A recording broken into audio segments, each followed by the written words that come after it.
pagi, salam sejahtera. Bapak Ibu penguji UKIN PPG dalam jabatan tahun 2025 LPTK Santo Yakobus Merauke. Perkenalkan, saya Vitaris Jaya, guru pendidikan agama Katolik pada Sekolah Dasar Impres Lale, Kecamatan Belak, Kabupaten Manggarai Barat, Provinsi Nusa Tenggara Timur. Hari ini Selasa 6 Mei tahun 2025, saya akan melakukan proses pembelajaran di kelas 6 dengan materi Gereja yang Satu, Kudus, Katolik, dan Apostolik. Inilah video saya, selamat menyaksikan.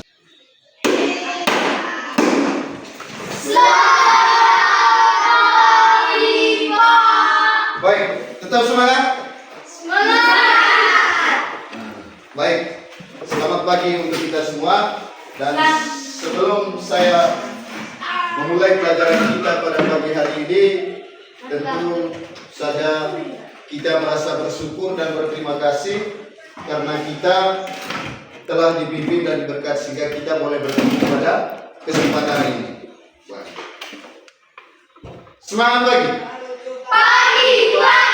Pagi, luar biasa, tetap semangat. Baik, silakan dulu.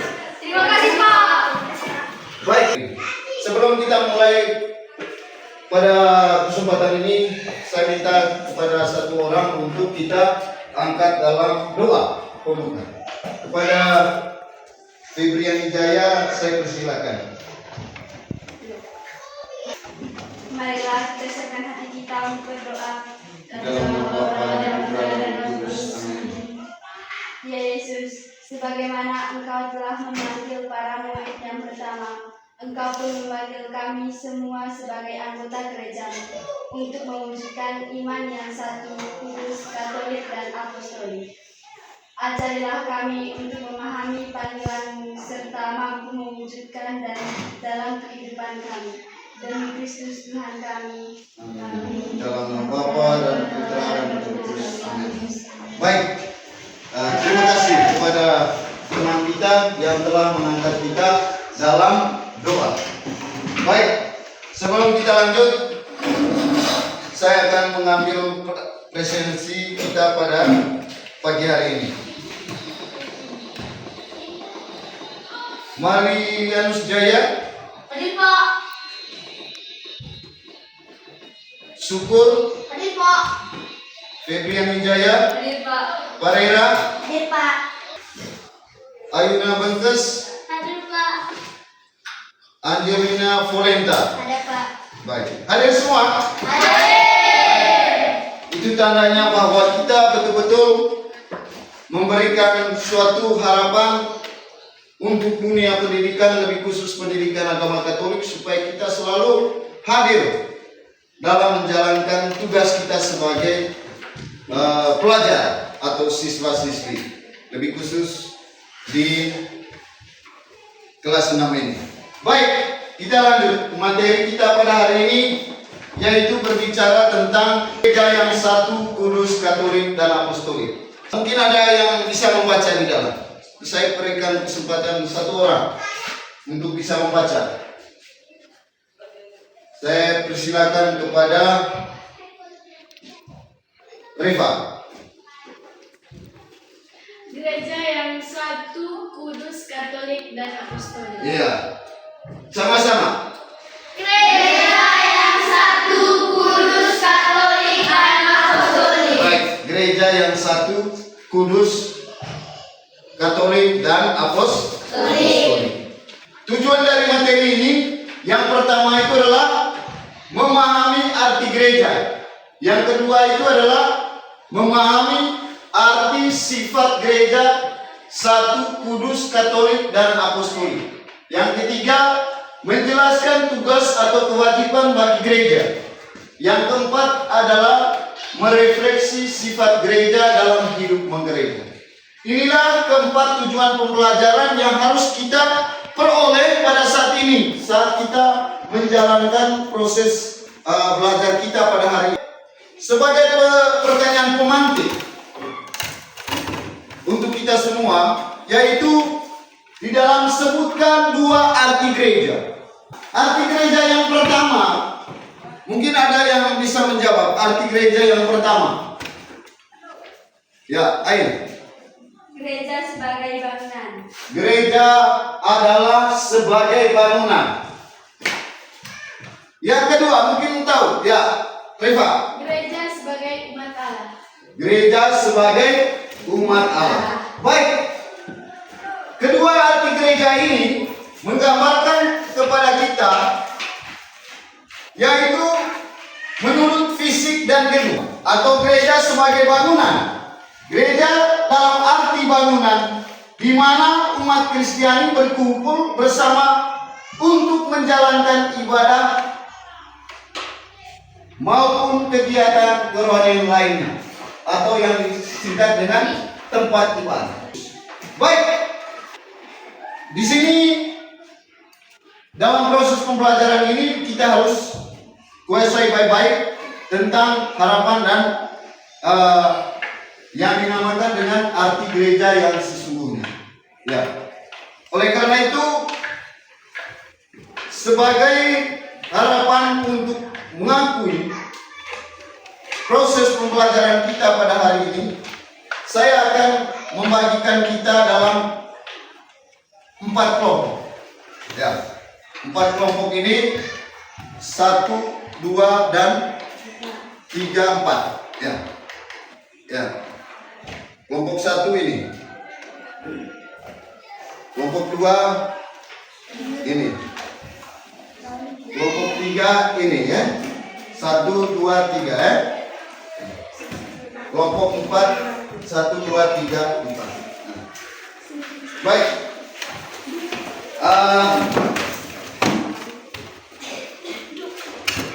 Lihat pertanyaannya. Ya, pertanyaan begini.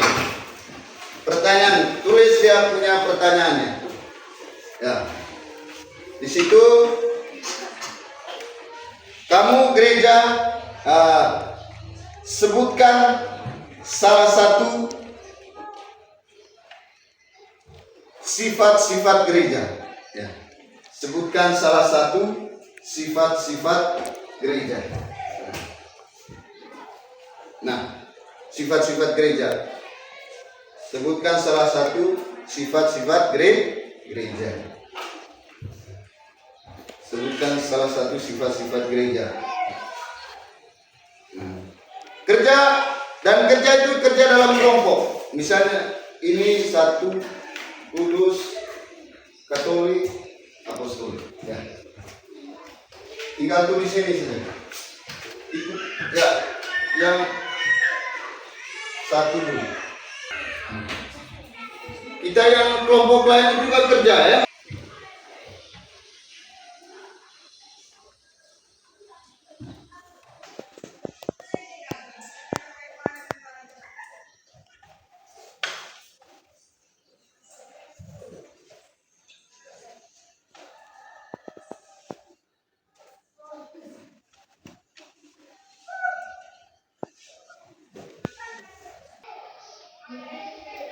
Sudah selesai semua?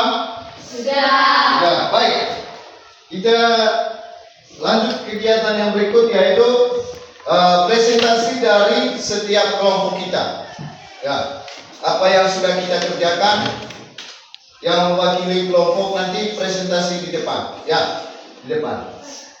Saya mulai dengan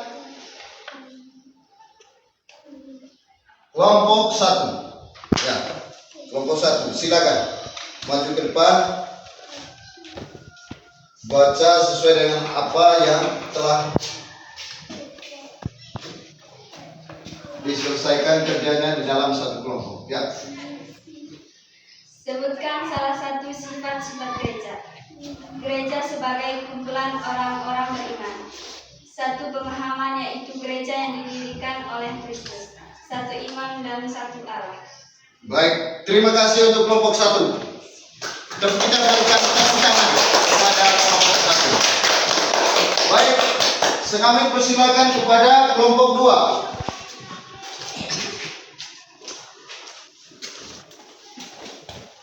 Kelompok 2. Sebutkan salah satu sifat-sifat gereja. menegaskan bahwa gereja dipanggil pada kudusnya oleh Tuhan. Iya, terima kasih kepada kelompok satu. Kami persilakan kepada kelompok 3.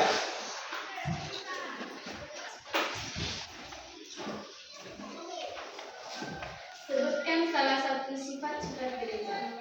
Katolik bersifat universal, artinya gereja Katolik yang bersifat universal. Iya, terima kasih. Yang pertama, saya kelompok 3. Kelompok 4.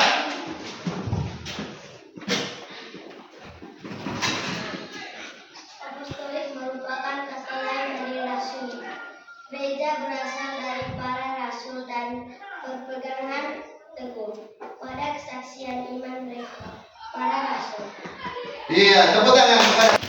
Baik, kita sudah melaksanakan kerja kelompok kita, mulai dari kelompok 1 dan kelompok 2, dan sudah menyampaikan hasilnya. Ternyata kalian semua itu adalah semuanya pintar, ya, semuanya pintar dan bisa mengerjakan tugas yang sudah diberikan. Nah, baik, sebagai gereja yang kudus, Katolik dan Apostolik, kita mulai pertama tadi. Ya, coba lihat di dalam. Di situ gereja yang satu, ada gambar di sana. Gambar apa itu? Angka 1. Kenapa kita melihat 1 itu gambarnya 1? Ya, gereja yang satu, yang pertama tadi, seperti apa yang Anda kerjakan tadi, gereja sebagai kumpulan orang beriman kepada Kristus hendak menghimpun sebagai umat Allah dan menjadi satu tubuh. Ya, menjadi satu tubuh. Yang kedua, satu pemahaman, yaitu gereja yang didirikan oleh Kristus dan Roh Kudus yang berkait serta perutusan terlibat di dalamnya. Yang ketiga, satu iman akan satu Allah dan satu iman pemimpin, yaitu Bapak Paus. Bapak Paus. Seperti sekarang kita sudah memilih Paus yang baru. Ya, Paus yang baru namanya Paus siapa? Leo yang ke-14. Ya, Paus baru yang sudah dipilih itu adalah Leo ke-14. Bahwa iman kita akan satu Allah. Inilah yang digambarkan dalam gereja yang satu. Bahwa kita sudah termasuk anggota gereja karena kita sudah dibaptis. Ya, sudah dibaptis menjadi anak Allah. Maka kita disatukan dalam gereja untuk tempat kita berdoa, yang seperti arti dari pertama tadi, yaitu tentang gereja dalam bentuk bangunan. Di sana kita berkumpul menjadi satu. Kita sudah menjadi keluarga Allah sebagai pokok, atau karena kita itu ada tiga pribadi tetapi satu tubuh, yaitu Allah sendiri. Yang kedua itu adalah gereja yang kudus. Gambar apa itu? Coba lihat. Kenapa ibarat gereja itu kudus? Gambarnya lilin. Ya, gambarnya lilin bercahaya. Ini menandakan terang Roh Kudus, seperti kita memperingati hari raya Pentakosta. Di sana ada lidah-lidah api. Ya, lidah-lidah api. Gereja merayakan hari raya Pentakosta setelah 50 hari setelah Paskah. Di sana kita menemukan Roh Kudus turun atas para rasul. Nah, kita sekarang memperingati Roh Kudus turun atas para rasul, itu hari Pentakosta. Memperingati bahwa Roh Kudus akan turun di dalam diri kita. Maka itu diibaratkan dengan gambar lilin, menunjukkan kekudusan. Di sana menegaskan bahwa gereja dipanggil pada kekudusan oleh Tuhan. Sudah itu, gereja merupakan kumpulan orang beriman terpanggil untuk hidup suci, yaitu sesuai dengan kehendak Allah.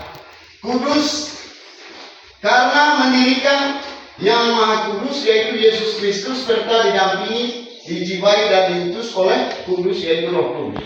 Gereja membawa umat kepada kekudusan dengan bertobat dan senantiasa berbuat baik. Sudah itu yang ketiga. Yang ketiga itu adalah gereja yang Katolik. Nah, kita lihat gambar apa itu? Gereja. Nah, ini yang dikatakan gereja dalam bentuk bangunan. Di sana dia katakan Katolik bersifat universal, artinya gereja Katolik itu bersifat umum, ya, untuk seluruh umat Katolik. Yang mau beribadah di dalam gereja itu adalah untuk semua umat. Bahwa kita berkumpul dalam suatu bangunan, dalam satu gedung, yang itu namanya umat Allah. Ya, makanya pertama saya katakan bahwa di dalam gereja itu semua umat dari mana saja, tanpa terkecuali. Itu tanda bahwa kita sudah dibaptis dan menjadi anggota gereja, menjadi orang Katolik. Nah, macam Yuna kan sudah dibaptis, ya, dia telah diberi nama Ayuna Bengkes. Ya. Ayuna Bengkes. Itu menandakan bahwa kita adalah orang Katolik, seperti kita orang Manggarai. Kalau masuk dalam satu anggota keluarga, itu ada istilahnya sertingga. Itu menandakan bahwa kita sudah termasuk anggota keluarga. Begitupun dalam gereja Katolik, mau menghimpun seluruh umatnya. Ya. Sudah itu tidak membeda-bedakan. Maksudnya semua sama. Orang Katolik itu tidak ada yang beda. Ya, tidak ada yang beda, kau miskin, kau kaya, semuanya sama. Kau pejabat, kau bupati, kau gubernur, itu sama dalam gereja Katolik. Sudah itu ciri Katolik ini mengandung arti gereja utuh, lengkap, tidak hanya setengah-setengah atau sebagian. Sistemnya berlaku dalam gereja. Tidak ada bedanya dalam gereja Katolik. Tidak ada. Entah kau pegawai kepala dinas kah, entah kau gubernur kah, di dalam gereja itu adalah satu. Yang keempat,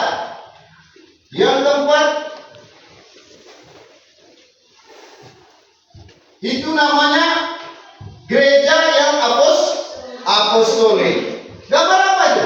Kitab suci. Gambar kitab suci atau Alkitab. Kitab suci ini adalah firman Tuhan yang harus kita dengarkan setiap perayaan misa, setiap ibadat hari Minggu atau ibadat Rosario. Di sana akan kita mendengarkan sabda Tuhan. Sabda Tuhan itu telah difirmankan kepada kita untuk selalu kita baca dan kita harus renungkan dalam perilaku atau tugas kita sebagai siswa-siswi, khususnya kita sebagai anak sekolah. Bahwa apostolik itu merupakan kata lain dari rasuli. Gereja berasal dari para rasul dan tetap berpegang teguh pada kesaksian iman mereka atau para rasul. Ya, dikatakan apostolik itu berasal dari rasuli. Ya. Yang kedua, ciri apostolik mau menegaskan adanya kesadaran bahwa gereja dibangun atas dasar para rasul. Ya. Gereja Katolik mementingkan hubungan histori turun-temurun antara para rasul dan panggilan mereka, yaitu para uskup. Iya, para uskup. Uskup kita, khususnya kita di Labuan Bajo, ya, khususnya kita di Labuan Bajo sudah mempunyai uskup baru. Itu mekar dari Uskupan Roteng. Namanya Monsignor Maximus Regus. Itu uskup kita orang Labuan Bajo. Ya, uskup kita adalah Maximus Regus. Di sana mau menekankan bahwa pengganti para rasul itu adalah para uskup. Ada paus, ada kardinal,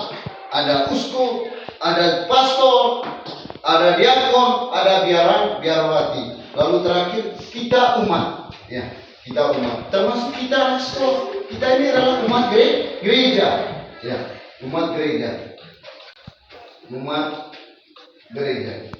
Baik, sebelum saya lanjut, sebelum saya lanjut, kita dengarkan sebuah lagu ini. Ya.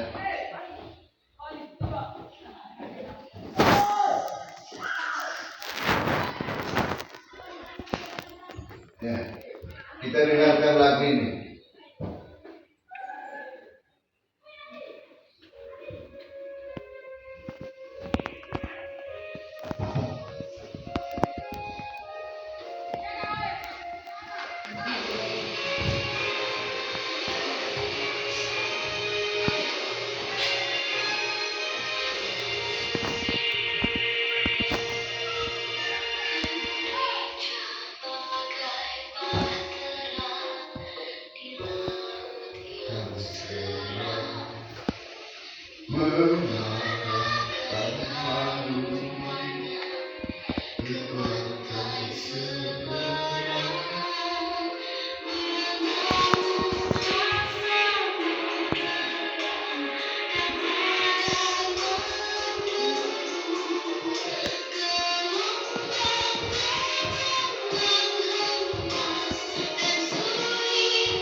Baik, kita sudah dengar semua lagu itu tadi.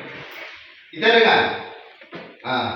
Lagu ini menggambarkan kepada kita semua adalah gereja yang berkaitan gereja di tengah lautan atau gereja sebagai bahtera, ya, sebagai bahtera yang membuat kekuatan dalam iman dan tanggung jawab kita sebagai anggota gereja.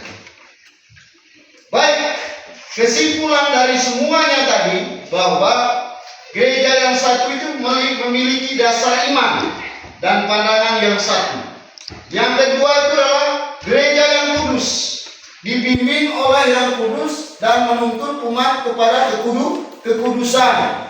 Sudah itu. Gereja yang katolik, bersifat umum dan terbuka untuk siapa saja. Yang keempat, gereja yang apostolik, yang berasal dari para rasul dan tetap berpegang teguh pada kesaksian iman para rasul. Ya. Itu ada kesimpulan untuk kita sebagai bekal kekuatan. Baik, sebagai PR pekerjaan rumah untuk kita, pekerjaan rumah setelah kita dapat nanti kerja di rumah, yaitu tolong ditulis dan diingat baik-baik. Sebut dan jelaskan sifat-sifat gereja.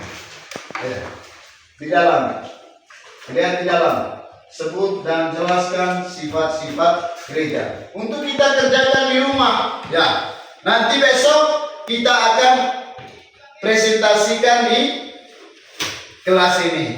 Ya, kita presentasikan di kelas. Ya. Baik.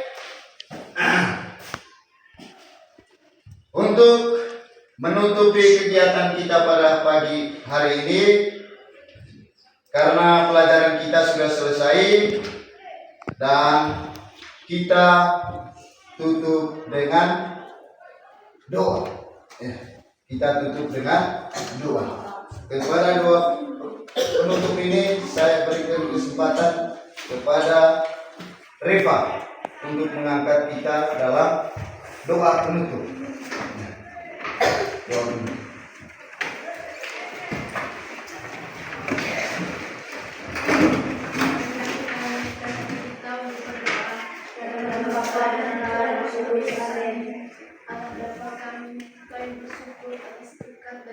Penyertaan selama kami belajar tadi.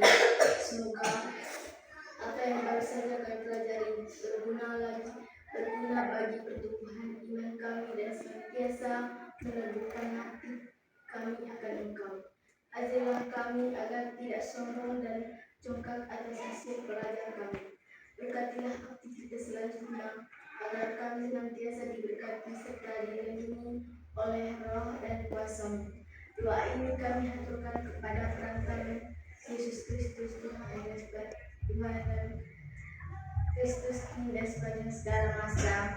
Amin. Dalam Bapa dan Putra dan Roh Kudus. Amin.